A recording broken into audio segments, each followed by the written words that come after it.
এখন এখন রাজনীতি করা হচ্ছে নতুন করে সংখ্যালঘু শব্দ দিয়ে। কি দিয়ে? সংখ্যালঘু। তো সংখ্যালঘু শব্দ দিয়ে যে রাজনীতি করা হয়, তো সংখ্যালঘু যারা, তারা সংখ্যাগুরু কমিউনিটির মধ্যে সাইফুর রহমানকে এভাবে দিনে দুপুরে কুপিয়ে হত্যা করে কিভাবে? আমরা তো সংখ্যাগরিষ্ঠ, তো সংখ্যাগরিষ্ঠ মানুষের মধ্যে একজনকে সংখ্যালঘু একজন হত্যা করে কিভাবে? এর আগে ফরিদপুরে হয়েছে, আমরা তখনও সাম্প্রদায়িক সম্প্রীতির বলি আওড়াইলাম। চট্টগ্রামে হইল, এখনও সাম্প্রদায়িক সম্প্রীতির বলি আওড়াচ্ছি, ঠিক আছে? এবং আমাদের সবাইকে বোঝানো হচ্ছে যে সবাই শান্ত থাকেন, কেউ কোনো রকমের টু শব্দ করবেন। আচ্ছা, করলাম না, টু শব্দ করলাম না, শান্ত থাকলাম, ধৈর্য ধরলাম, ঠিক আছে। এরপরও যদি আরও 10 জনকে মারা হয় তখন,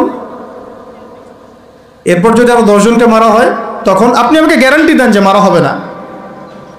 আপনারা আমাদেরকে গ্যারান্টি দেন যে মারা হবে না।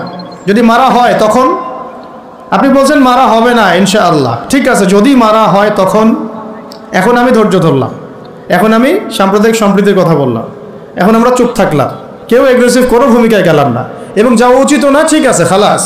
আর আপনি আমাকে গ্যারান্টি দেন এই ঘটনাগুলো আগামীতে ঘটবে না। প্রশাসন গ্যারান্টি দেন, সরকারে যারা আছেন গ্যারান্টি দেন, দিতে পারবেন? যদি দিতে না পারেন, কেন পারবেন না? যদি দিতে না পারেন তাহলে গ্যারান্টি কেন দিতে পারবেন না? তার মানে আপনার প্রশাসন ফেল করেছে এখানে। সেই ভাইকে হত্যা করা হয়েছে, সেই ভাইয়ের হত্যাকারী যদি 20 জন 30 জন হয়, প্রশাসনের পক্ষে এটা কোনো বিষয় না 30 জনকে কারাগারে নিয়ে আসা এবং আচ্ছা মতো রিমান্ডে সিদ্ধ ডিম ঢোকানো, কোনো বিষয় না।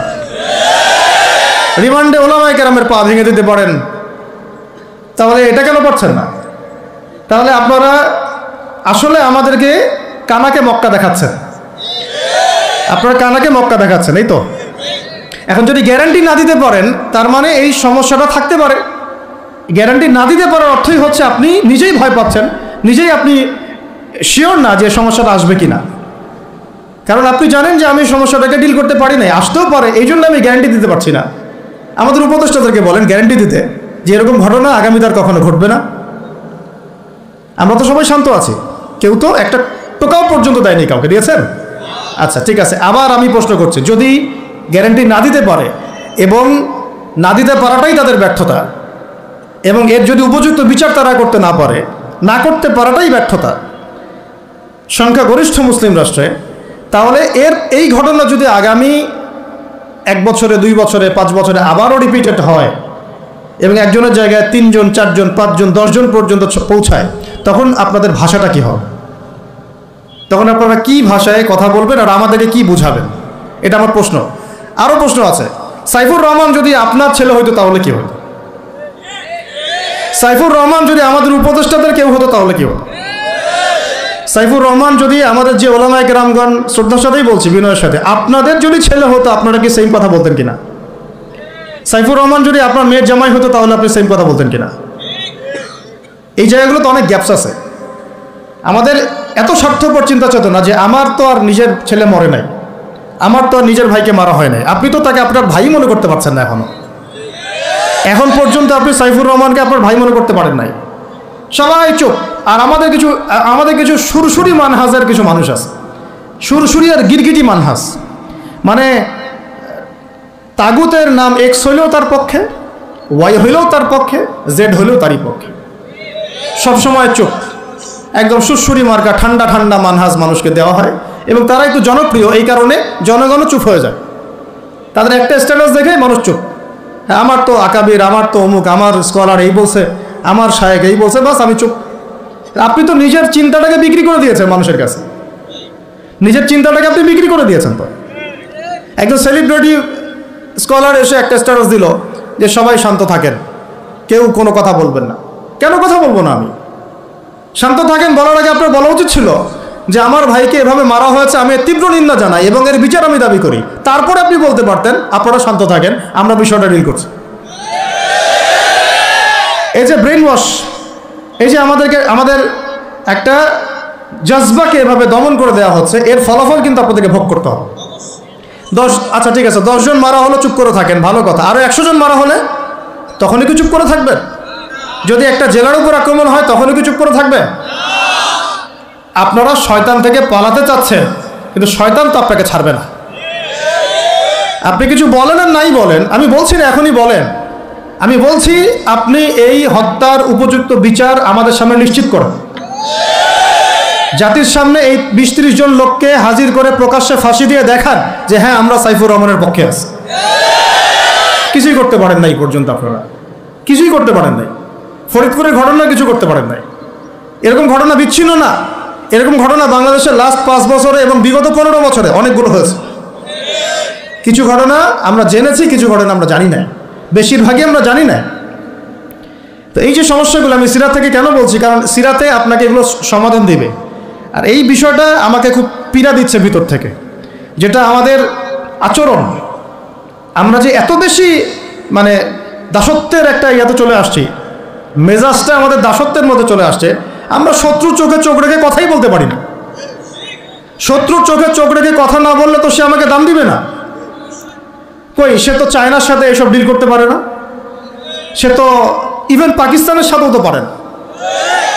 পাকিস্তানে কি খুব মুসলিমদের ঐক্য আছে নাকি? না, নাই তো। ওর ইন্টারনাল অবস্থা তো আমাদের চেয়ে অনেক সময় খারাপ। কয়েকটা পারমাণবিক বোম আছে, এই কারণে তার দিকে তাকাতে পারে না। স্বাধীনতার 50 বছরে কয়টা মিসাইল তৈরি করলেন? একটাও তো তৈরি করার ফিকির করলেন না। তাহলে বিগত 50 বছরের ইতিহাস যদি আমরা ঘাঁটি, তাহলে দেখব যে যত রকমের মানব রচিত তন্ত্রমন্ত্র আছে, এই তথাকথিত গণতন্ত্রই বলেন, আর এই জাতীয়তাবাদের কথাই বলেন, আর এই তথাকথিত ধর্মনিরপেক্ষতাবাদ, আর এই কমিউনিজম যা আছে সব ফেল করেছে। পশ্চিমা সব মতবাদ এখানে এমনভাবে ফেল করেছে যেটা ইতিহাসে বিরল। তাহলে একটা মাত্র পথ আপনাদের সামনে এখন খোলা আছে, যেই পথ দিয়ে এই সমস্ত সমস্যার সলিউশন আনা সম্ভব। সেই পথটাই হচ্ছে ওই যে লেখা আছে, সিরার আলোকে উম্মার সংকট নিরসন কর। ওই সিরাতের আলোকে যদি উম্মার সংকট নিরসন করতে না পারি, আর কোনো রাস্তা আমাদের সামনে খোলা নাই। দিন কায়েমের শর্ত 3টা বলেছেন না? 3 নম্বর শর্তটাই হচ্ছে এটা যদি ইবাদত হয়, দিন কায়েম যদি একটা ইবাদত হয়ে থাকে, তাহলে সেই ইবাদত কবুল হবে শুধু একজন ব্যক্তির তরিকায়। কার তরিকায়? মুহাম্মদ রাসূলুল্লাহ সাল্লাল্লাহু আলাইহি ওয়াসাল্লামের তরিকায়। ইবাদত হতে হবে এক আল্লাহর জন্যে, হালাল রিজিক থাকতে হবে, এবং তরিকা হতে হবে কার? মুহাম্মদ রাসূলুল্লাহ সাল্লাল্লাহু আলাইহি ওয়াসাল্লাম। তো মুহাম্মদ সাল্লাল্লাহু আলাইহি ওয়াসাল্লামের তরিকাই হচ্ছে সিরাত, যেটার মধ্য দিয়ে আমরা দিন কায়েম করব ইনশাআল্লাহ। আর কোনো রাস্তা খোলা নাই। যত তন্ত্রমন্ত্র নিয়ে আসো, যত তন্ত্রমন্ত্র, এখন তো 4টা-5টা আছে, আরও যদি নতুন কোনো তন্ত্রমন্ত্র নিয়ে আসে, তারপরেও এই জাতির মুক্তির কোনো পথ নাই সিরাত ছাড়া। এখন আমাদেরকে আগে সিরাত পড়তে হবে ভাই, সবাইকে আগে সিরাতটা পড়তে হবে। সিরাত পড়লে পরে আপনারা বুঝতে পারবেন যে ইনশাআল্লাহ তাআলা কোন পথে আমাদেরকে হাঁটতে হবে। সিরাত একটা গল্পের নাম নয়। যেমন ওযু করার সুন্নত আছে, তারপরে নামাজের সুন্নাহ পদ্ধতি আছে, আপনি মিসওয়াক করতে গেলেও একটা সুন্নাহ পদ্ধতি আছে, ইস্তেনজায় গেলেও একটা সুন্নাহ পদ্ধতি আছে, সওম রাখবেন সুন্নত একটা পদ্ধতি আছে। প্রত্যেকটা ইবাদতের, কাপড় পরা, কাপড় খোলা, বাসায় ঢোকা, বাসা থেকে বের হওয়া, গাড়িতে চড়া, প্রত্যেকটা পদক্ষেপের সুন্নত পদ্ধতি আছে। তো সিরাত আসলে কি? সিরাত হচ্ছে একটা সুন্নত। সিরাত নিজেই একটা সুন্নত। কিসের সুন্নত? সিরাত হচ্ছে কিভাবে আল্লাহ পাকের জমিনে সমস্ত তাগুতি, কুফরি, শিরকি, বিধান, মতবাদ, শক্তিকে উপরে ফেলে আল্লাহর দিন প্রতিষ্ঠা করতে হয়, এই সুন্নত। বুঝাতে পারলাম কথাটা গভীরতা? সিরাতও একটা সুন্নত। কিসের সুন্নত? কিভাবে একটা কুফরি সমাজকে উৎখাত করতে হবে, একটা তাগুতি সিস্টেমকে চেঞ্জ করতে হবে, কিভাবে আল্লাহদ্রোহী শক্তিকে পরাজিত করতে হবে, কিভাবে যেখানে লা ইলাহা ইল্লাল্লাহ মোটেই নাই সেখানে সেটা কায়েম করতে হবে। এক কথায় আল্লাহ পাকের জমিনে আল্লাহর দিন কায়েমের সুন্নতের নাম সিরাত। বুঝতে পেরেছি কথা? এটা কোনো গল্পের নাম নয়। নবী সাল্লাল্লাহু আলাইহি ওয়াসাল্লাম এত সালে জন্ম নিয়েছিলেন, তার বাবার নাম আব্দুল্লাহ ছিল, মায়ের নাম আমিনা ছিল। This is not the reality of সিরা। এটা সিরাতের বাস্তবতা না আর কি। সিরাত মানে এটা গল্প না, ওটা আমরা আমাদের বাচ্চা থেকে ঘুমানোর সময় শোনাই যে আমাদের শেষ নবীর নাম মুহাম্মদ রাসূলুল্লাহ সাল্লাল্লাহু আলাইহি ওয়াসাল্লাম, তার বাবার নাম আব্দুল্লাহ, মায়ের নাম আমিনা, দাদার নাম আব্দুল মুত্তালিব, চাচা আবু তালেব, হ্যাঁ ইত্যাদি। বাবা মারা গিয়েছেন জন্মের আগে, মা ইন্তেকাল করেছেন 6 বছর বয়সে, দাদা ইন্তেকাল করেছেন 8 বছর বয়সে, এরপরে আবু তালেবের কাছে তিনি মানুষ হতে লাগলেন। এইগুলো গল্প। তো এইটা আর সিরাতের আলোকে বর্তমান প্রেক্ষাপটের সমস্যা বের করা, এটাকে সলভ করা, আর সিরাতের আলোকে দিন কায়েম করা, এই জিনিসটার এক না, এটা ডিফারেন্ট। তা আমরা এখন সিরাত কেন্দ্রিক যত আলোচনাই করছি বাংলাদেশে এবং করব, আলোচনার গন্তব্যটা হবে এরকম যে সিরাতের আলোকে দিন প্রতিষ্ঠা, সিরাতের আলোকে দিন প্রতিষ্ঠা। কারণ আমাদের দেশে দিনের রাজনৈতিক অবস্থান নাই, আমাদের দেশে দিনের রাজনৈতিক অবস্থান নাই। দিন সিরাতের আলোকে কায়েম করতে হলে কয়টা ক্ষেত্রে কায়েম করতে হবে সেটা আগে জেনে নেই। আচ্ছা, তার আগে একটা জিনিস আলোচনা করে নেই যে দিন কায়েম কি দুনিয়াবি কাজ না ইবাদত? এতটুকু তো বুঝেন, দিন কায়েম একটা ইবাদত। নামাজ, সওম, যাকাত, জিহাদ, তাবলীগ, দিন প্রতিষ্ঠা, যেটাকে আমরা আরবিতে বলি ইকামাতে দিন, এটা কি তাহলে একটা নিঃসন্দেহে ইবাদত। আমাদের নবীজি করেছেন, নবীজি নিজে করেছেন তো, সাহাবায়ে কেরাম এই যে 1400 বছর ধরে সলফে সালেহিন আকাবের আমাদের আসলাফরা করেছেন না? সবাই করেছেন। আচ্ছা, এখন এটা যদি ইবাদত হয়, ইবাদত কবুলের শর্ত কয়টা? একজন বলেন দেখি, ইবাদত কবুলের শর্ত কয়টা? 3টা, তাই তো? বেসিক শর্ত কয়টা? 3টা। একটা হচ্ছে ইবাদত হতে হবে এক আল্লাহর জন্য। কার জন্যে? তাহলে এই আল্লাহর জমিনে সিরাতের আলোকে দিন কায়েম করার লক্ষ্য উদ্দেশ্য থাকবে শুধু এক আল্লাহর সন্তুষ্টি অর্জন করা, শুধু এক আল্লাহকে রাজি খুশি করার জন্যে আমরা আল্লাহর জমিনে দিন কায়েমের চেষ্টা করব। খালাস, কথা ঠিক আছে? আচ্ছা, যদি এখানে উদ্দেশ্য থাকে না আমি আমার পদের জন্য চাচ্ছি, না আমি নেতৃত্বের জন্য চাচ্ছি, না আমি কোনো একটা ফেরকার আমির হওয়ার জন্য চাচ্ছি, অথবা আমি কোনো রাজনৈতিক পদের জন্য চাচ্ছি, তখন ইবাদতটা ইবাদত বলে গণ্য হবে না, বা ইবাদতটার নেকির জায়গায় গুনাহ হতে পারে, নেকির জায়গায় গুনাহ হতে পারে, কারণ সেটা আল্লাহ পাকের সন্তুষ্টির জন্য ছিল না। মানুষ আমাকে পপুলার মনে করে তাই আমি একটু গলা ফাটায় কথা বললাম, বিষয়টা এরকম না। কথা এখান থেকে আসবে না, কথা এখান থেকে আসবে, কথা এখান থেকে আসবে না, কথা আসবে কোত্থেকে? এখান থেকে। এখান থেকে এসে আরশে আজিমের মালিক পর্যন্ত পৌঁছাতে হবে, এই উদ্দেশ্যে আমার কথাগুলো হবে, কাজগুলো হবে। তাহলে দিন প্রতিষ্ঠার উদ্দেশ্য হবে এক আল্লাহর সন্তুষ্টি অর্জন করা, এটা প্রথম কথা। 2, রিজিক হালাল হতে হবে, সেটা তো আমরা জানি। রিজিক কি হতে হবে? হালাল হতে হবে, যেটা আমাদের 90%-এরই কম বেশি হারাম। কম বেশি কি 90%-এরই হারাম। দাড়ি টুপি পাগড়ি জুব্বা পরে আমরা যারা চলাফেরা করি, আমাদেরও বহু মানুষের রিজিক হারাম। অনেকেই সুদি কারবার করি, সুদি লেনদেন করি, অনেকেই মাপে কম দেই, অনেকে আবার আল্লাহ রাস্তার সময় দিচ্ছি, বোনের সম্পত্তি দেই না। অনেকে দেখা যায় মাল সিন্ডিকেট করি, দাড়িওয়ালা লোক ফার্ম ঘাটে বসে ব্যবসা করছে, মাপে কম দিচ্ছে। দাড়িওয়ালা লোক যাত্রাবাড়িতে তার একটা গোডাউন আছে, সেখানে সে পণ্য মজুত করছে, সিন্ডিকেট করে দাম বাড়াচ্ছে। রিজিকটা কি হালাল হলো না হারাম হলো? রিজিক হালাল হওয়াটা এত কঠিন শর্ত, যেটা এই যুগে আসলে উতরে ওঠা খুব কঠিন। এই কারণে বহু কিছু হচ্ছে, আবেগ অনেক কিছু হচ্ছে, বড় বড় অনেক লেকচার আমরা দিচ্ছি ঠিকই, বাস্তবতা আসছে না, বাস্তবতা আসছে না। বাস্তবতা হচ্ছে এমন যে আমাদের একজন উপদেষ্টা সাহেব বসে আছেন, তার সামনে দাঁড়িয়ে আলোচনা যিনি করছেন, বক্তব্য যিনি দিচ্ছেন, উচিত ছিল তাকে বসিয়ে মাইক্রোফোন দেয়া আর তার দাঁড়িয়ে আলোচনা শোনা। উচিত ছিল সেই ওস্তাজকে মাইক্রোফোন দিয়ে বসতে বলা, এবং তার উচিত ছিল দাঁড়িয়ে থেকে তার কথা শোনা। বাস্তবতা হচ্ছে যে আমরা সোশ্যাল, রাজনৈতিক, অর্থনৈতিক বিভিন্ন জায়গায় এখন পর্যন্ত ওই শক্তি অর্জন করতে পারি নাই যে শক্তি ওমর রাদিয়াল্লাহু আনহুর সময় আমাদের ছিল।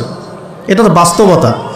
কিন্তু মাঠে ময়দানে আমাদের কথা হচ্ছে মাশাআল্লাহ, অনেক বড় বড় কথা আমরা বলছি, অনেক সময় শোডাউন করে জনবল দিয়ে বা স্লোগান দিয়ে মনে করছি যে আমরা অনেক কিছু করে ফেলেছি, কিন্তু বাস্তবতাটা এমন না। বাস্তবতা অনেক অনেক অনেক বেশি খারাপ, যেটা আমরা চাই এই খারাপ অবস্থাটা দূর হোক, এই জন্যে আলোচনাগুলো আসা উচিত। বাস্তবতা হচ্ছে আবেগ দিয়ে দিন প্রতিষ্ঠা হবে না, আবেগের দরকার আছে, তবে আবেগের উপরে বিবেককে স্থান দিতে হবে এবং খুব ডিপ্লোম্যাটিক হতে হবে, বাস্তবতা বুঝতে হবে, প্রজ্ঞা হিকমার সাথে আমাদেরকে আগাতে হবে।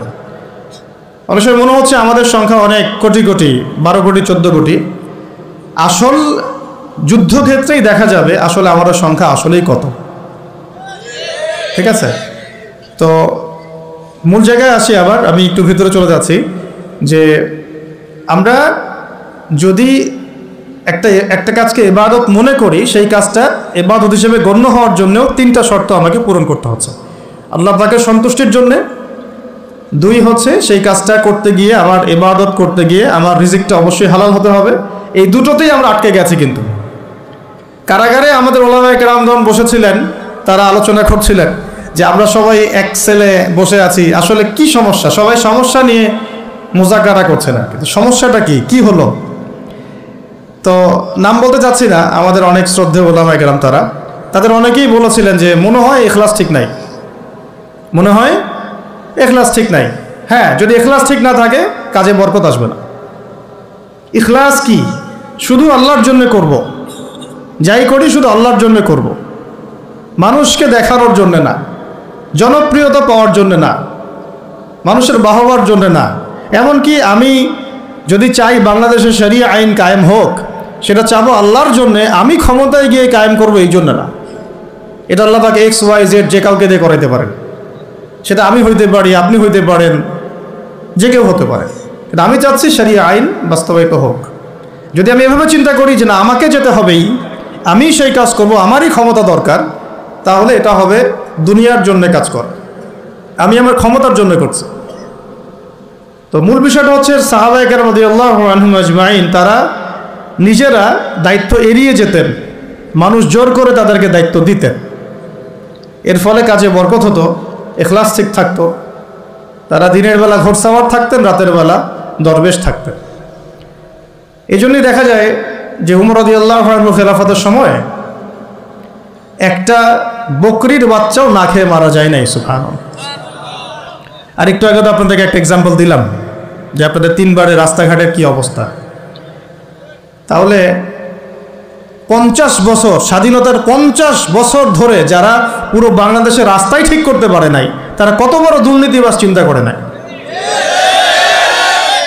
50 বছর ধরে একটা দেশকে রাডারবিহীন থাকতে হচ্ছে, স্যাটেলাইটবিহীন থাকতে হচ্ছে, পারমাণবিক কোনো অস্ত্র নাই, নিউক্লিয়ার কোনো মিসাইলস নাই, কোনো জিওপলিটিক্যাল বড় বড় রাষ্ট্রের সাথে অ্যালায়েন্স নাই।